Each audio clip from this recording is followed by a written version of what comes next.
Hi boys and girls, welcome to Northside Bedtime Stories. The book I've chosen for you tonight is Caps for Sale, the tale of a peddler, some monkeys, and their monkey business. It's told and illustrated by Esper Solobenken. Once there was a peddler who sold caps, but he was not like any ordinary peddler carrying his wares on his back. He carried them on top of his head. First he had his own check cap, then a bunch of gray caps, then a bunch of brown caps, then a bunch of blue caps, and on the very top, a bunch of red caps.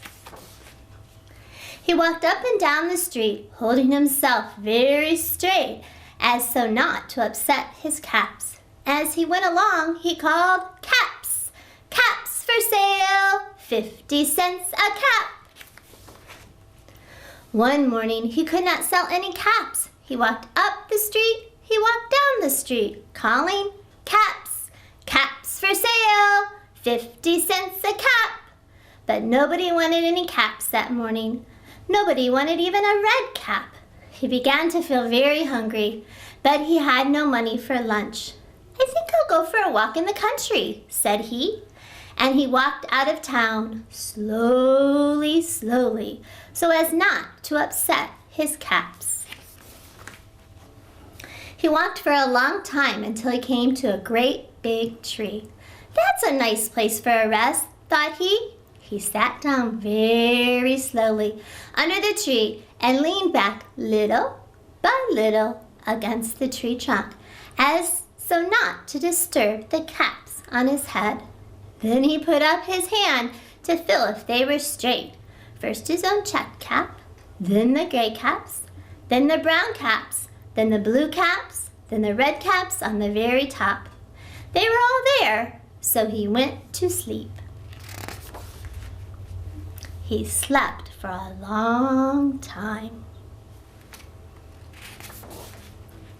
When he woke up, he was refreshed and rested. Before standing up, he felt with his hand to make sure his caps were in the right place. All he felt was his own checked cap. He looked to the right of him. No caps. He looked to the left of him. No caps. He looked in back of him. No caps. He looked behind the tree. No caps. Then he looked up into the tree, and what do you think he saw? On every branch sat a monkey. On every monkey was a gray, or a brown, or a blue, or a red cap. The peddlers looked at the monkeys. The monkeys looked at the peddler. He did not know what to do. Finally, he spoke to them.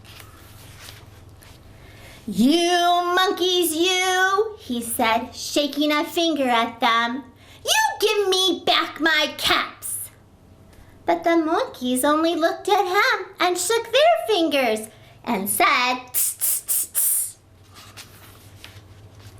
This made the peddler angry, so he shook both hands at them and said, "You monkeys, you give me back my caps." But the monkeys only shook both their hands back at him and said, "Tss, tss, tss, tss." Now he felt quite angry. He stamped a foot and he said, "You monkeys, you better give me back my caps."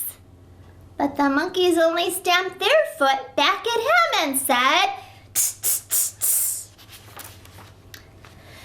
By this time, the peddler was really very, very angry. He stamped both his feet and shouted, "You monkeys, you must give me back my caps." But the monkeys only stamped both their feet back at him and said, "Tss, tss, tss, tss." At last, he became so angry that he pulled off his own cap and threw it to the ground and began to walk away. But then each Orange Monkey pulled off his cap.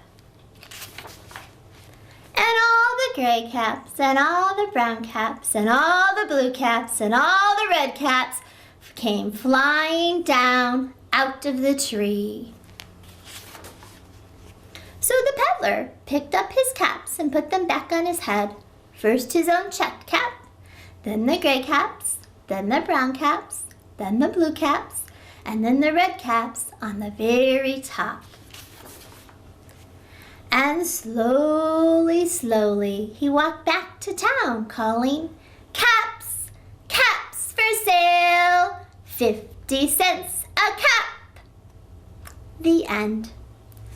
I hope you enjoyed this story. I enjoyed reading it. I so miss you and I love you. Till we see each other again. Sweet dreams.